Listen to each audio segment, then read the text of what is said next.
Viewers আসসালামু আলাইকুম। আজকে একটি চমৎকার ভ্রমণের অভিজ্ঞতা অর্জন করেছি। আজকে আ খাগড়াছড়ি জেলার একেবারে দীঘিনালার সর্বশেষ সীমান্ত, যেখানে ভারতীয় বর্ডার অবস্থিত মিজোরাম রাজ্য। সেখানকার একটি দুর্গম এলাকা যেখানে মোবাইলের কোনো নেটওয়ার্ক নেই, সড়ক পথে যাওয়ারও কোনো ব্যবস্থা নেই। নির্বাচনকালীন সময়ে যেখানে সেনাবাহিনী হেলিকপ্টারে করে নির্বাচনী মালামালগুলো নিয়ে যায়।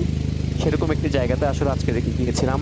আ মাইনী নদীর উপর দিয়ে যাওয়া হয়েছিল। প্রবল বর্ষণ ছিল। বৃষ্টি ছিল অনেক বেশি। নদীতে অনেক বেশি স্রোত ছিল। তো সেখানে আসলে ওই এলাকাতে কোনো বাঙালিও থাকে না। বিশেষ করে চাকমা জনগোষ্ঠী সেখানে থাকে। তাদের মধ্যে অনেকে আবার বাংলা ভাষায় তেমন একটা কথাও বলতে পারে না।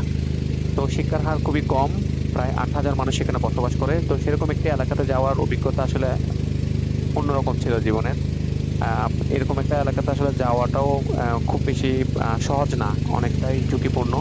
তো আজকে দিনটা আসলে অনেক স্মরণীয় হয়ে থাকবে আমার।